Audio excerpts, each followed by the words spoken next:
It's 2025 and a new year means brand new opportunities. And for a lot of you out there, I know you've been thinking about one thing over the holidays, and that is starting your own business. But you have so many questions like how do I get started? How do I come up with a brand? How do I even sell stuff to people? And what am I even going to sell? Now take a deep breath. Shopify has got you. Shopify makes it simple to create your brand, open for business, and get your first sale. And you can get your store up and running easily with thousands of customizable templates. You don't have to be a coding nerd or a design geek to get this done. All you need to do is drag and drop. Shopify also helps with the details like shipping, taxes, and payments from one single dashboard, so you can focus on the important stuff, like growing your business. Established in 2025 has a nice ring to it, doesn't it? Sign up for your $1 per month trial period at shopify.com/truecrime, all lowercase. Go to shopify.com/truecrime to start selling with Shopify today. Shopify.com/truecrime. I'm Alice. And I'm Brett. And this is The Prosecutor's Legal Briefs.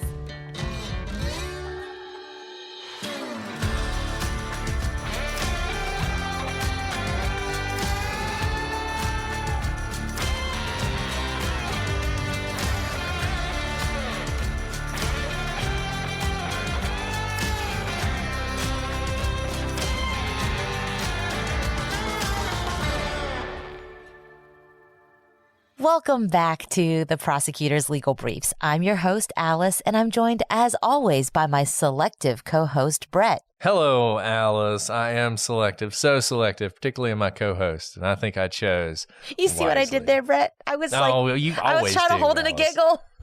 Yes. Oh, Alice, you're just delightful. I mean, I don't understand. I don't understand how anybody can't like you, Alice. Well, a lot of people don't like me. Just read our reviews. Plenty of people don't like you. Most of them don't like me. I'm usually the target of most of their ire, but the people who don't like you are just ridiculous. I mean, I do not. How you can't like Alice? Who doesn't love pods? You guys, so you can't see me, and you know, Brett and I are recording over the phone, so we don't see each other either. But I said it, and then I had to cover my mouth so that you wouldn't hear me laughing. Because why I'm so excited about this is it's one of my favorite topics, to be totally honest. We are talking about jury selection today, and here's why it's one of my favorite topics. Because it's a huge industry to try and understand how to pick a jury, and a lot of money can go into it. Jury consultancy is like an entire career path that has spouted from the fact that there are, you know, people who say that you can know how to pick a jury.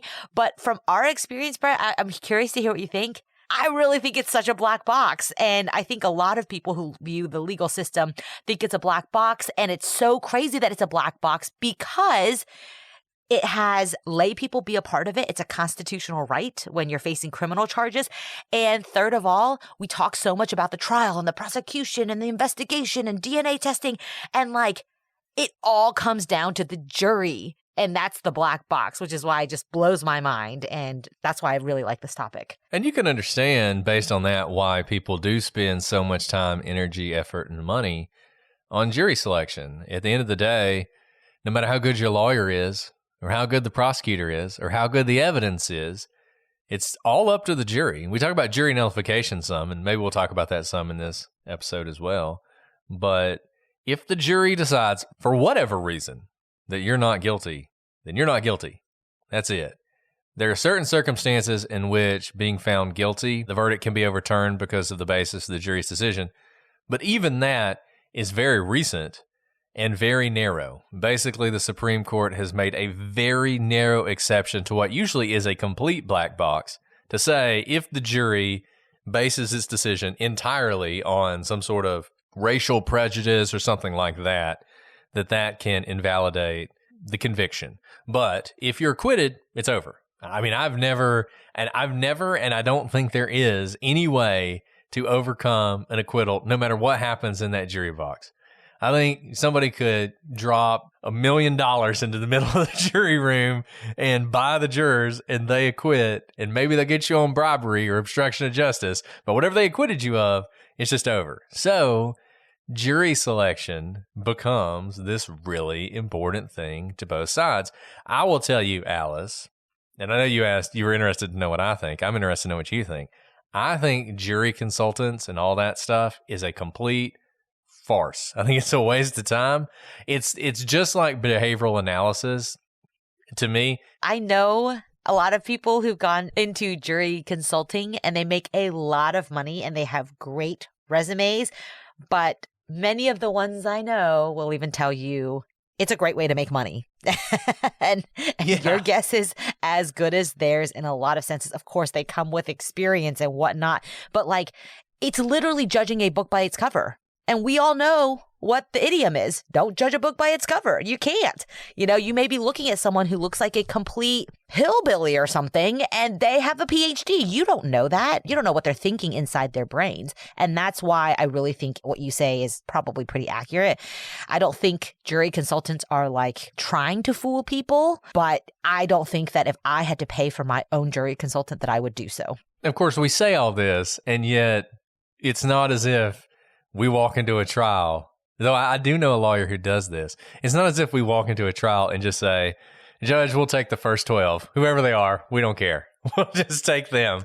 They're going to be as good as anybody. Instead, there is this whole process that you go through where, I mean, you really are trying to divine what kind of person this is, whether or not it's going to be somebody who's susceptible to your arguments, whether or not they have sort of good bias, the kind of bias that you want, like if a child's been killed, maybe having a bunch of mothers on the jury is a good thing, right?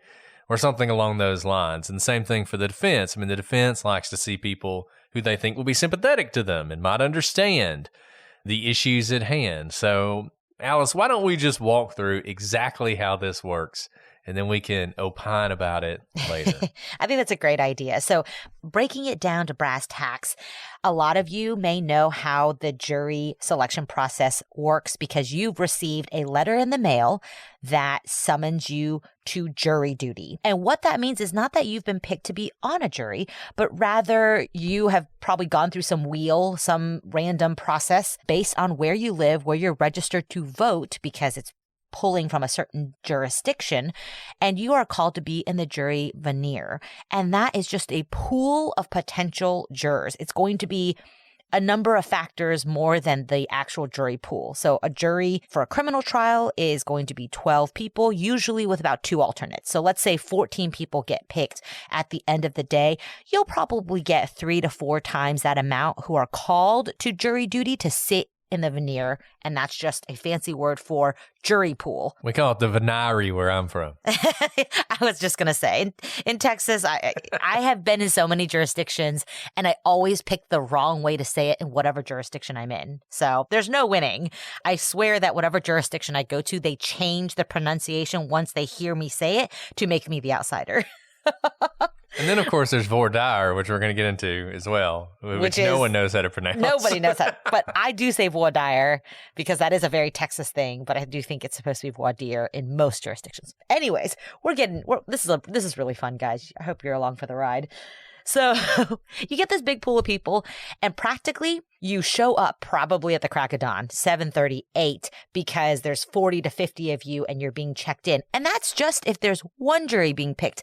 In, say, a court that may have multiple juries being picked, the pool could be much bigger. There could be hundreds of people, and you could be split up to be in different veneers, or you can be all pooled together. It doesn't matter. The point is there's a bigger pool. And then you sign in, and usually you'll get a questionnaire. You can fill it out beforehand. Some people do, and they'll mail it in. But as you all probably know, it's hard to get people to do things ahead of time. But it's a questionnaire that a lot of jurisdictions have, and it varies. But generally, it's trying to capture some amount of information about you so that the court and the attorneys can understand something about you, since they have to pick a jury in a very short amount of time. So they have to try and understand you within a day's worth of questioning. It'll have things like your age, where you live, whether you're married, whether you have any degrees, whether you've ever been arrested, whether you are on any medications, any diagnoses, any hardships, kind of these general questions that could affect your ability to serve on a jury. And unsurprisingly, you'll see a lot of really funny answers sometimes because people are trying to get out of jury duty. So sometimes under like diagnosis, it'll be like, I'm afflicted with all these sorts of things and I can't sit still and I have to stand on one leg for 13 hours a day, something like that. But the point of that, again, is just try to gather information.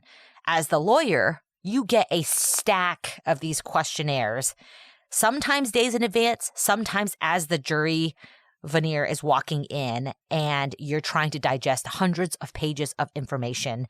And we're kind of walking you through what it's like to be a lawyer in getting this information and doing your best to try and understand, who these people are, who you, by the way, you don't know them by their names. You know them by numbers when they're sitting in the jury box for questioning. And it's usually like 1, 2, 3, 4, 5. And they all hold these little auction signs, like little flags, basically, that have their number. And that's their way of communicating with you. So I brought us up into when people have signed in and gotten in. Well, and I just want to say, Alice is being very kind to the jury questionnaire because it's not just questions that are legitimate in that, are you actually able physically to serve? It's also questions like, do you have any bumper stickers on your car? If you do, which ones do you have? Do you listen to talk radio? What do you listen to? Which news channels do you watch? Questions that are meant to get at sort of your philosophy. And, you can think what you want to of this, but I think most defense attorneys would prefer those answers to be, a Biden bumper sticker. And I listen to PBS or public radio and I watch MSNBC. And most prosecutors would rather it be, I listen to talk radio, I listen to a bunch of conservative talk radio, with the idea being the prosecutor wants law and order people who are going to hammer the criminal. And defense attorneys want people who will be more sympathetic to a story of maybe hardship that's led to this place and be more likely to question the police and question the system. All the sort of stereotypes that you're familiar with. And in some ways, jury selections, kind of like Alice was talking about when we were talking about jury consultants, in some ways, jury selection is very stereotypical. You really are being viewed as sort of a cipher because we judge books by the cover all the time. If you're somebody who lives on a farm and raises cattle and comes in boots and blue jeans, prosecution's going to love you. Defense attorney may not. And that's sort of the push and pull of this and trying to digest this information, as Alice said, before the people walk in the door. A lot of times, you don't get the questionnaires until the people walk through the door, which is not great because then you haven't had much time at all to think about it. But you're really supposed to get them a little bit earlier than that, ideally the week before, to at least have a couple days to go through it. And a lot of times what will happen, and those of you who've gotten jury summonses and you've wondered sort of like what goes on, a lot of times not much. I mean, a lot of times lawyers maybe don't spend as much time thinking about the jury as they should, but other times they probably spend more time. So it is not unlikely that if you got called for jury selection, that someone was looking at your Facebook page or your Twitter profile, trying to figure out more about you, who you are, what you like, what you think, what kind of person you're going to be. And that all goes into sort of this thing that's going to happen when you get into this big room and you have your little auction cards, like Alice said. And it's interesting because you have all your numbers. And then there's this thing called voir dire or voir dire or voir dire, I guess, if you're like fancy. Questioning of the jury pool. Right, questioning the jury pool. And a lot of times the prosecution, it depends on your jurisdiction.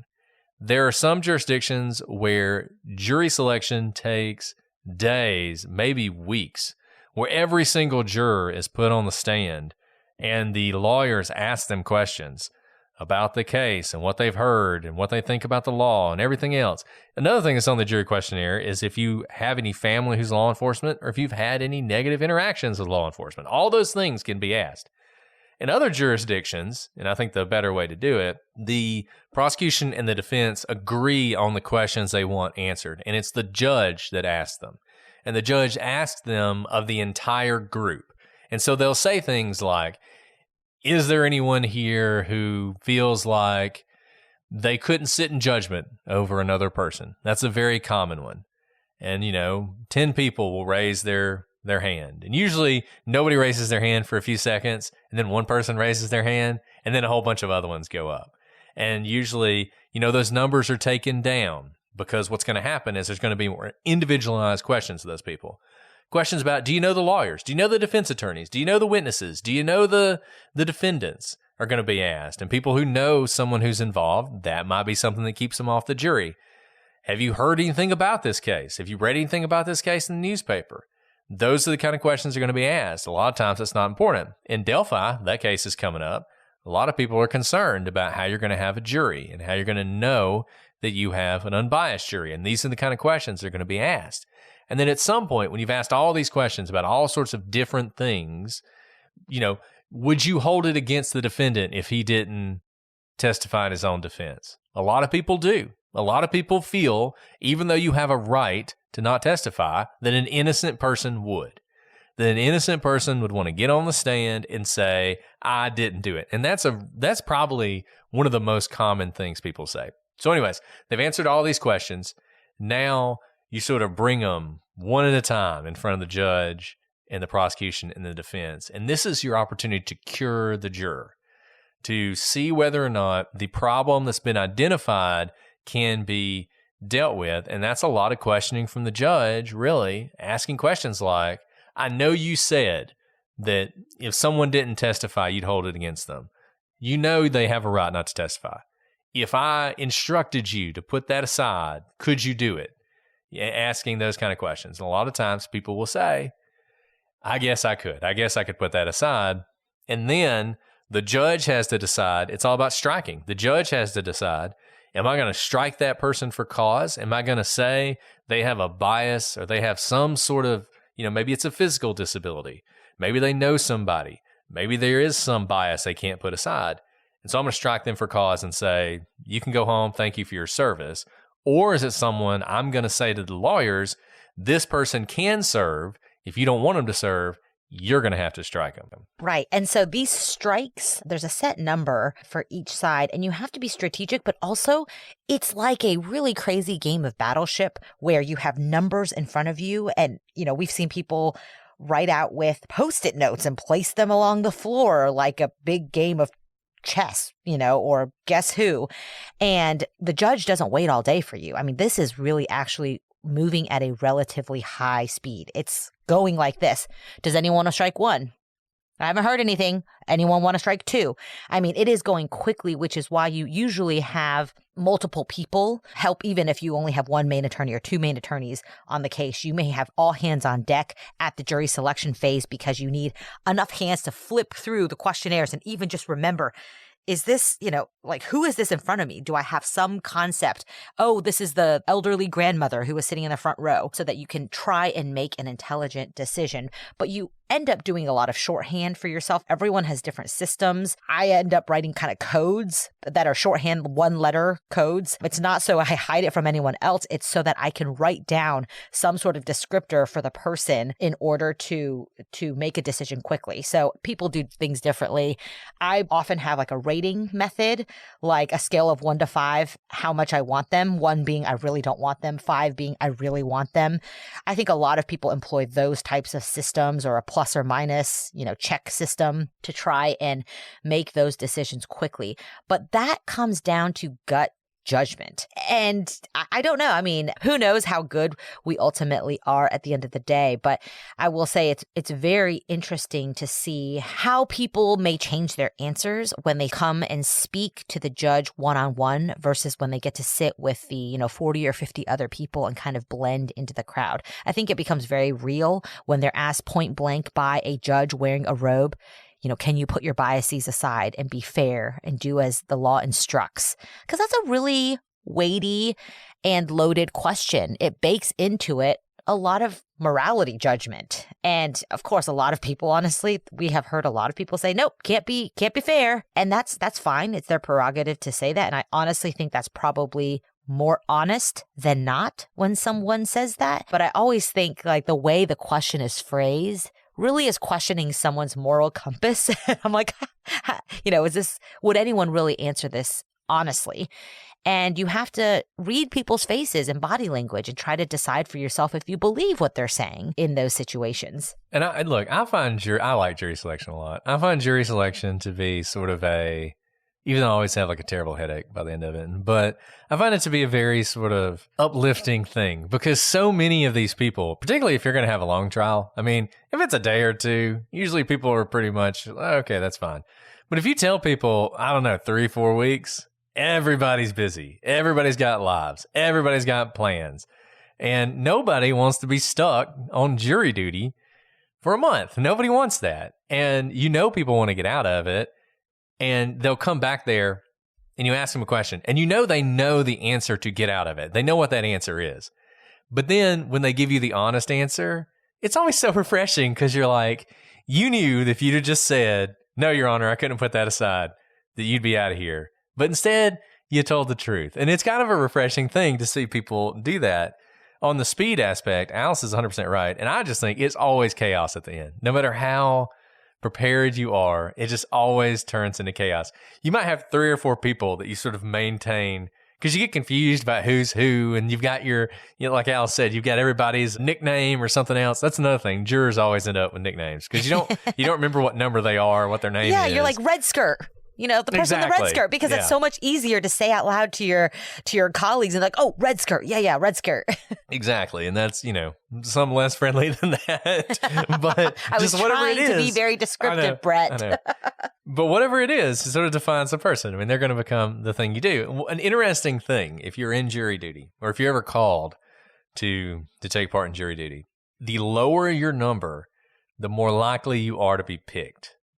Because the way it goes is after you raise your hand and everybody says their things and you sort of strike everybody for cause, that's when the preemptory strikes of the lawyers come in. And you can strike someone for basically any reason as long as it's not discriminatory. You can't strike people on the basis of race. And that happened a lot in the past. I mean, you had people who, if the defendant is black, a prosecutor might try and strike all the black jurors, thinking that the black jurors would be more sympathetic to the black defendant. Vice versa, you might have a defense attorney who's trying to strike all the white jurors, thinking the white jurors are going to be less sympathetic to the defendant. Either one of those is wrong, and you can't do it. And it's a violation no matter who does it. If the defense attorney's doing it, it's a reason for a mistrial to start over. Prosecution's doing it, same thing. If the prosecution does it, gets all the way to verdict, and wins, it's a reason to overturn the trial. And interestingly, we talk about harmless error a lot and how a lot of these cases you look at, okay, so there was a violation and that was bad, but was it harmless given the weight of the evidence? Something like a Batson challenge where you have struck someone because they're black or it's like JAP is the name of the case. If you strike someone because they're a woman, it's gender and race are the two that have been recognized. If you do that, it's called a structural error. So it's so fundamental to the trial that it actually doesn't matter. You could have a Perry Mason moment where the defendant on the stand stands up and says, I did it, I killed them, they deserve to die, and I would do it again. You could have that, doesn't matter. If you have a jury that's been picked on the basis of race, that trial is going away. And you see that sometimes. And it's important to remember this, I think, for one very important reason, because on occasion, you'll see someone who is released from prison because their trial was tainted in that way. And that's a proper thing, but maybe you can't retry them for whatever reason. The evidence is gone or people have died. That person was not exonerated. Very important thing to remember. You are not exonerated if your case was dismissed because of a racially biased jury selection. There may be tons of evidence against you. All we're saying is the Constitution requires you to get a fair trial. You didn't get one, so you need to have one. And I'm going way aside now. Interestingly, Batson is premised not on the right of the defendant. So people often think a defendant has a right to a jury that has not been sort of picked in a racially biased way.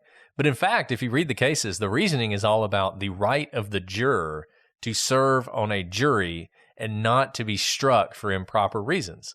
So it's really the juror's right that's being violated. And the remedy is to undo the trial. This is fascinating stuff, really.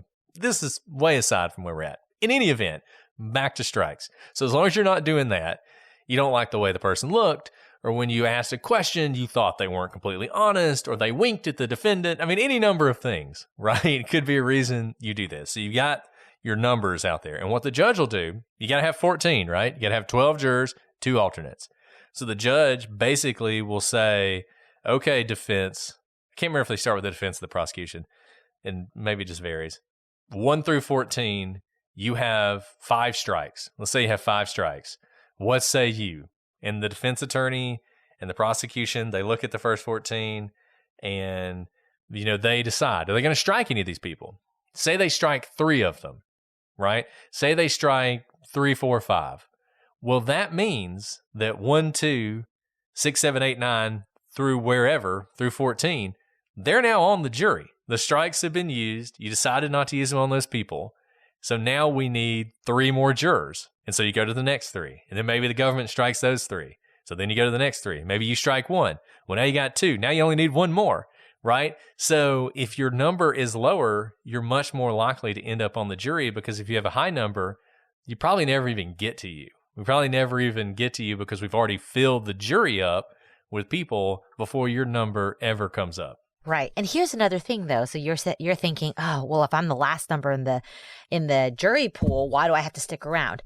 Until they pick a jury, everyone is stuck in the room. We'll strike and everyone stays within the room just in case something happens where you run out of jury members. Because the reason you call such a big pool is your hope is you can use up all your strikes, or people are struck for cause and there's still enough people left. We have gotten perilously close, Brett and I, in our last trial, because it was a pretty publicized case. And so a lot of people had heard about it, had formed opinions about it, or had personal relationships with the people involved in the case.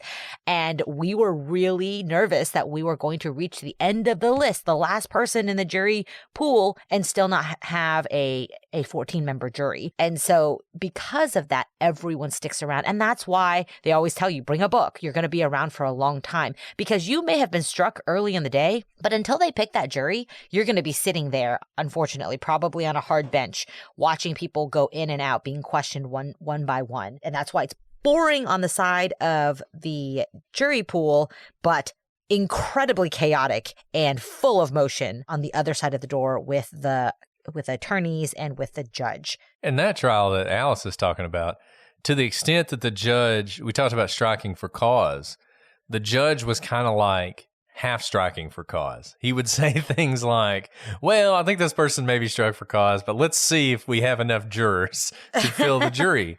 And if we get to the end and we don't, then we'll have to revisit this and decide, is this really a reason to strike this person or not? And the funny thing that happened on that jury was we picked the jury. We thought we had the jury. We all go out into the courtroom. We're going to have the jury. We're going to announce who the jury is. And then suddenly one of the people was like, there's no way I can do this. I've got a health condition. I can't be here. I can't sit here for 8 hours a day every day. And that happened to be one of the people we'd picked who'd said that they couldn't do it. So we had to go back in. We had to find another juror. We had to pick one more to replace the person who had just decided there was no way they could do it. So it is a wild and sort of chaotic and hectic thing.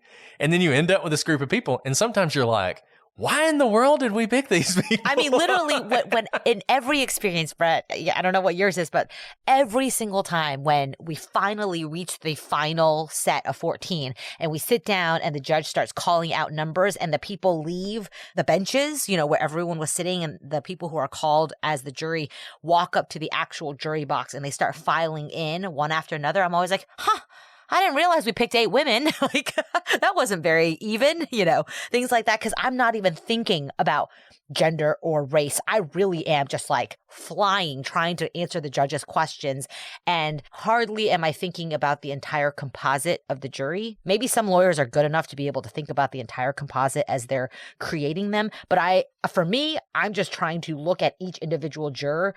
Will you vote for me, basically? Are you going to be a safe vote? Will you vote for me? Are you going to be that one standout who's going to cause a mistrial for me, or be the one who turns the entire jury against me and get everyone to vote for an acquittal? As opposed to me thinking, okay, well, the first 3 I picked were like very docile and they're probably sheep rather than leaders. Okay, this fourth one can be a leader. I don't think that way. I think very few people are able to think that way because there's so much movement going on. So while of course, there are instances, as we know from Supreme Court case law, where there's malicious targeting of getting people off juries because of their race or their sex. I wouldn't even know enough about them to be able to do that, to be totally honest with you.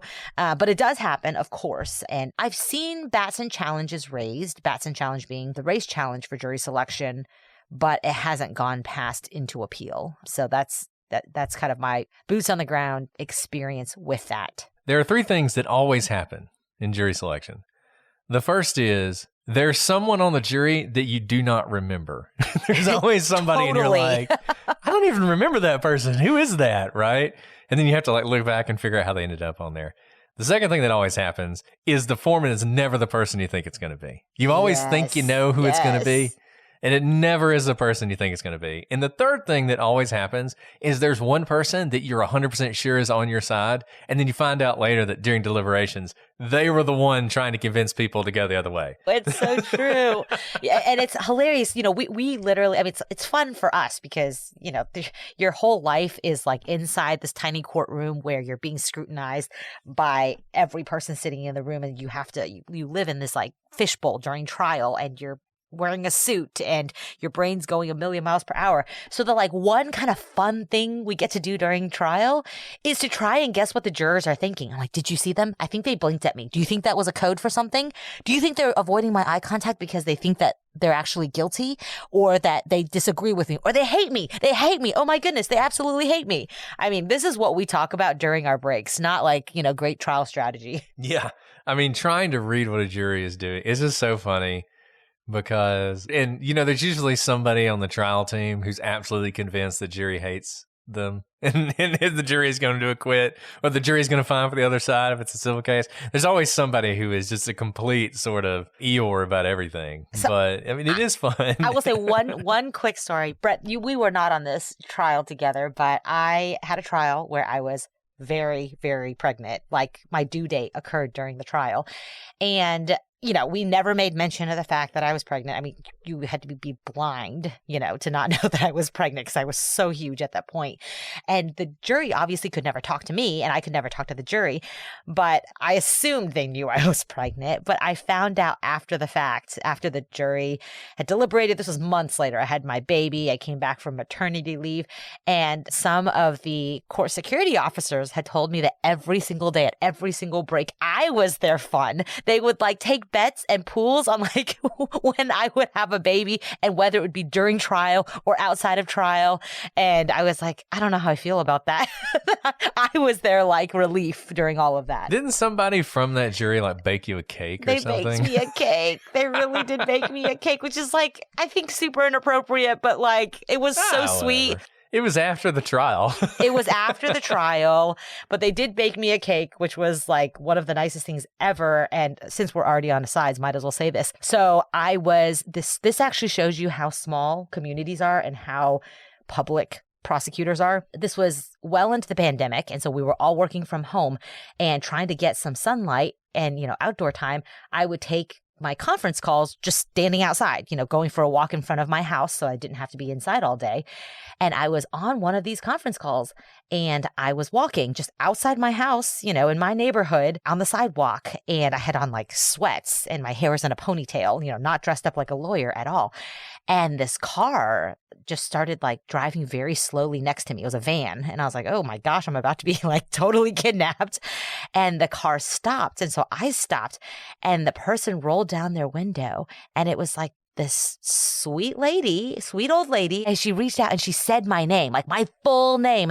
And she said, I was on your jury right before you had the baby. I just love you. And I was like, oh my gosh. Like, thank goodness she liked me. What if she didn't like me? What if she was actually the defendant or a victim or something like that and had some bone to pick? And here I am just standing outside like a sitting duck with no one around. Yeah, I mean, it's funny. I mean, and if you spend enough time with these people, I mean, you're spending 8 hours a day with them every day. Eventually, they're going to get to know you pretty well. That was a month. So we were like basically married at that Right. point. You know, they saw me more than my spouse. Right. And Alice, literally, that trial, you know, she finished with her last witness and then went to the hospital and had a baby. I did have a baby during trial. Yeah, I didn't have the baby in trial, but I did go into labor in trial.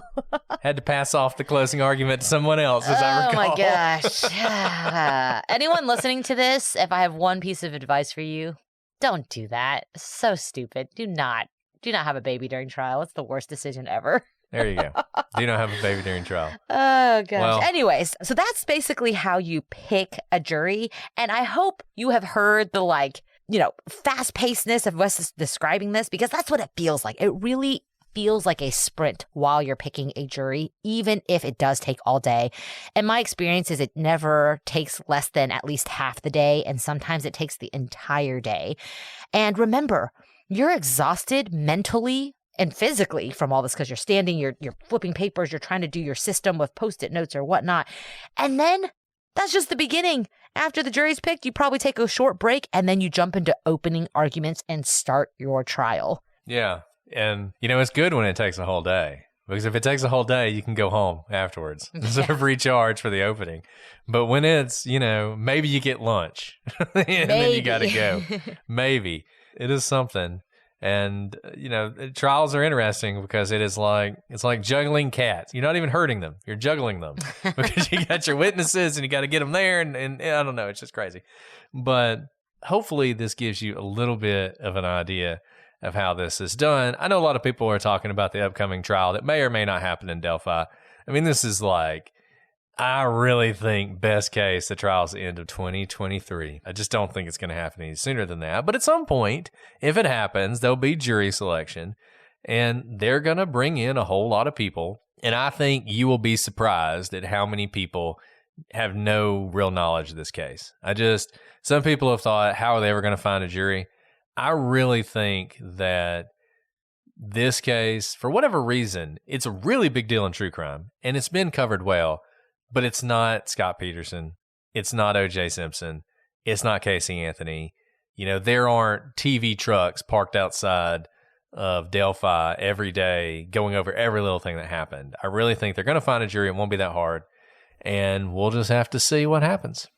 That's right, and we'll be here for it. And you're right. It's not enough to be disqualified just because you've heard of the case alone. They probably don't want armchair detectives who followed every single development of pieces of evidence and read court filings. But at the end of the day, just hearing about a case isn't enough to disqualify you. So we'll see how this goes and what happens with the jury selection. And I'm sure we'll be here to cover it whenever that happens. Yeah. And if you're the guy who got the job at the CVS in Delphi just so you could get the inside story, you won't be on the jury. Yeah, no kidding. Well, this has been fun, Brett, as always. Before we sign off, do you have anything you'd like to add? I think that's all I've got. Well, guys, thanks for giving us another great topic to talk about. Write us in with your questions, and thanks for your support with this podcast and with the Prosecutors Podcast. I'm just very thankful for all of you because no matter how tough our day is, this is the highlight of my day, Brett, getting to come in my closet, still in the closet, and recording with you at night. It's always a highlight of my day as well, Alice. Well, until next time, I'm Alice. And I'm Brett. And this is the Prosecutors Legal Briefs.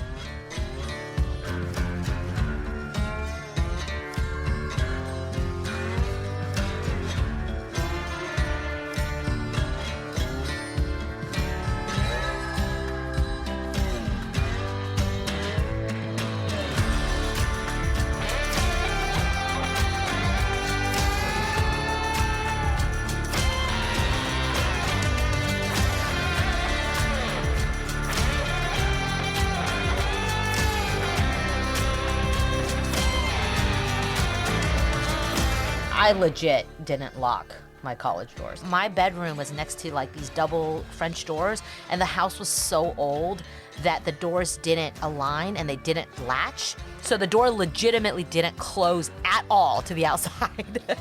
At night, we would literally just push like a chair in front of it to like, so it hit, you could hear the doors banging against the chair all night. Yeah. Not even a lock.